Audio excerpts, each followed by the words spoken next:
So when are you changing your name to Lemon Duvet then? I go back to the moon in a nanosecond. You're just Googling shit to match what you already believe. Please subscribe. Take a second to honestly observe the following picture and tell me what this looks like to you. Looks like a close-up shot of the Apollo 11 lunar lander to me. If you said a bunch of cardboard, construction paper, curtain rods, gold tape, and foil, you would be correct. Well, I don't think so, but what do I know? I'm just a stupid YouTuber and definitely not a NASA scientist, nor do I feel the need to pretend to be one. And yeah, it looks a bit of a mess, but what's your point, Eric? If instead you said the National Aeronautics and Space Administration's highest technological achievement, incapable of being reproduced today, the Apollo 11 lunar lander, then you would also be correct. See? Go me! It's the Apollo 11 lunar lander. Now I'm just confused. I thought you were going to be harping on about how it isn't what those evil people over at NASA are telling us. Most unbiased viewers would assume your average high school art class could construct this contraption without much struggle. But official NASA spokesman and astronaut Don Pettit assures us that actually, this 1969 technology is so advanced that even with their multi-billion-dollar yearly budget, they cannot for the life of them recreate it now. Now before we see the clip from Don Pettit, which I have seen flat earth morons like Eric Dubay misrepresent a million times, let's get just one thing straight. Unless you're a scientist that's offering an alternative to proven science, like the science that got us to the moon, and then getting that alternative science repeated and peer-reviewed by other scientists in your field, you are not doing research. You're just Googling shit to match what you already believe. That's called confirmation bias. I go back to the moon in a nanosecond, Don informs us. But NASA destroyed that technology, and it's a painful process to build it back again. Right, well that's a little bit awkward for flat earth space deniers, isn't it? Because Don Pettit didn't actually say that it's impossible for us to go back, did he? All he said is that it would be a very painful process, which means a lot of hard work, hundreds of hours of manpower, and billions of dollars in research and development. Firstly, why on earth would NASA destroy the original Apollo lunar landers? They didn't. But before I explain why, please allow me the chance to let this clown further embarrass himself by illustrating just how little he actually understands about the subject he seems to think he's debunking. The historic first crafts that landed men on the moon, the supposed most incredible achievements of mankind, and they irreparably destroyed them so that they could not be replicated even after 50 years? Could it be because they didn't want future generations able to visit museums and see these laughable 1960s attempts at high-tech looking space vehicles? I know! You can't see them anywhere!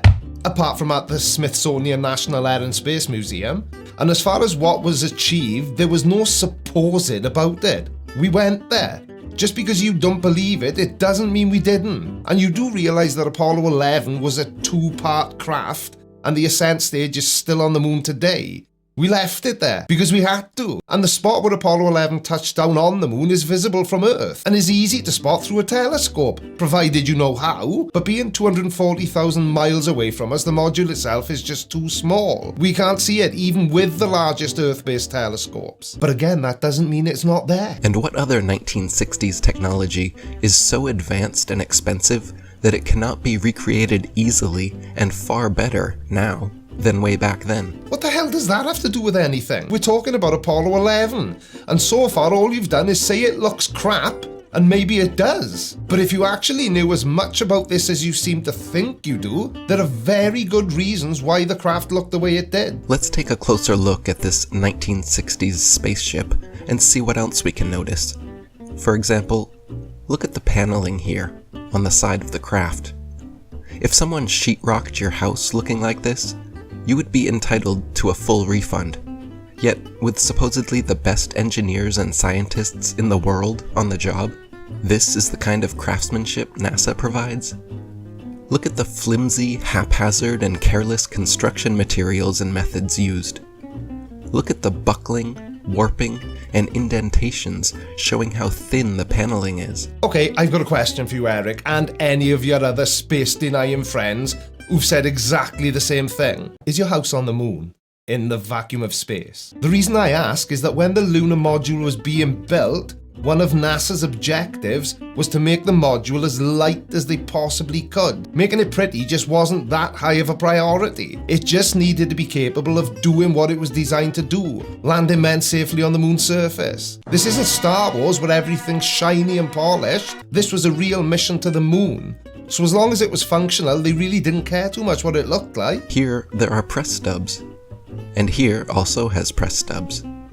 But here, and here, they must have run out, so they used gold foil instead. And then over here, they must have run out of gold foil because they didn't bother with either. Look over here, at the evenly spaced lines of gold foil going down the legs, until you get to this point, where there is 3 lines right close together. It must be important because it's the connection point to the other crossbars, right? Let's look at another leg. Oh, no.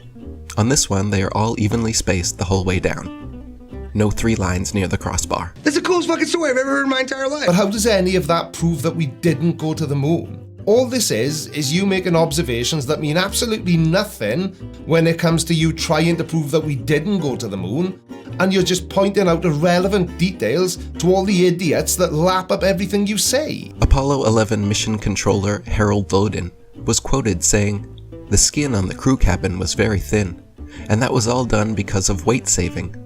If you really took your finger and poked hard at it, you could poke right through the outer skin of the spacecraft. It was about the thickness of 2 layers of aluminum foil." Do you mean aluminium? Learn to speak, stupid Americans. I love you really. But that aside, again, it was just to save weight. What would be the point in building a craft capable of getting to the moon, only to find out that you'd built it too heavy for it to get off the ground here on Earth? And also, for an organisation that is so evil and twisted, and hell-bent on faking things, they really do seem to provide us with a lot of details that they would probably have been better off leaving out if they did actually fake it all. Apollo astronaut Jim Lovell said, "Whenever I saw a model of the lunar module, it had these rigid sides and looked really strong. Turns out that external portions of the lunar module are actually made up of mylar and cellophane, and it's put together with Scotch tape and staples." Or did he just say that's what it resembled? Or maybe he didn't say it at all? Because I've just wasted an hour looking for any information about Jim Lovell ever saying that, and I came up with nothing. But what I did find mention of is that during the Apollo 17 mission on the 11th of December 1972, the astronauts Gene Cernan and Jack Schmitt had to use duct tape to repair the rear right wheel on the lunar rover. So using Mr. Dubé's flawless flat earther logic, that means that Jim Lovell said the Apollo lander was made of curtain rods and Scotch tape. Apollo astronaut Gus Grissom even famously hung a lemon on the lunar lander just weeks before the mission started. The dictionary describes lemon being a word used to describe things, especially automobiles, regarded as unsatisfactory, disappointing, or feeble. So when are you changing your name to Lemon Dubé then? The lunar lander was never even once tested on Earth, landing here from any altitude before supposedly going and successfully landing on the moon. There, this pathetic cardboard and tinfoil construction allegedly fell from lunar orbit at 4,000 miles per hour, then used retro thrusters to slow it down and safely landed without a hitch on the lunar surface. Now in fairness, that is true. Kind of. But they did build a test module to be used here on Earth so that the astronauts could get used to how it would handle. And even that wouldn't have been that accurate because Earth's gravity is different to the moon's. So the lander, even if they had tested it, would have behaved differently in the moon's gravity anyway. Very observant, Eric. But still not really proving we didn't land on the moon. When the astronauts did practice in other training vehicles, 3 out of 5 of them crashed. And you can see here how difficult they were to control, even in broad daylight, on Earth, in optimal conditions. Yeah, that's kind of the whole point of building a test vehicle. Better to crash here on Earth with safety crews, rescue equipment on hand, than on the moon. But again, this still does not prove that we didn't go there. Lemon Dubé. The idea that the actual lunar lander was never once tested on Earth, but then made a perfect landing on the moon, is one small step for lying Freemasons, and one giant leap for brainwashed mankind. Clever. Did you come up with that by yourself? Oh no, wait. I said clever, so... This is a 7,500-pound thruster. Look how powerful this is, how big, how much dust it kicks up, and the light it creates. The lunar lander's thruster was even bigger, at 10,000 pounds, and somehow didn't kick up any dust, left no blast crater under the craft, and not a grain of sand on the landing pads, as if it was gently placed down by a crane in a studio. Oh great, here we go, the Hollywood studio theory. Go on then. Here we see the lunar lander redocking with the command module. This is clearly fake and made with props, models, and footage similar to the Hollywood creations of the day. You do realize that saying something is fake doesn't actually make it fake. The footage is sped up. That's common knowledge. And the fact that you were using this to try and claim it's fake perfectly demonstrates the levels of personal incredulity you'll use to try and convince the sheep that hang on every word you say that we didn't land on the moon. The number of times I've had flat earthers comment on my videos saying that Eric Dubé would destroy me is, well, it's a lot. And he wouldn't, because he's an idiot. Simple as that. Such as Stanley Kubrick's 2001 Space Odyssey, created in 1968, the year before the first supposed moon landing. Look at the jerky, unrealistic motions and lack of thrusters being used. The craft is just being turned like a Rubik's Cube somehow.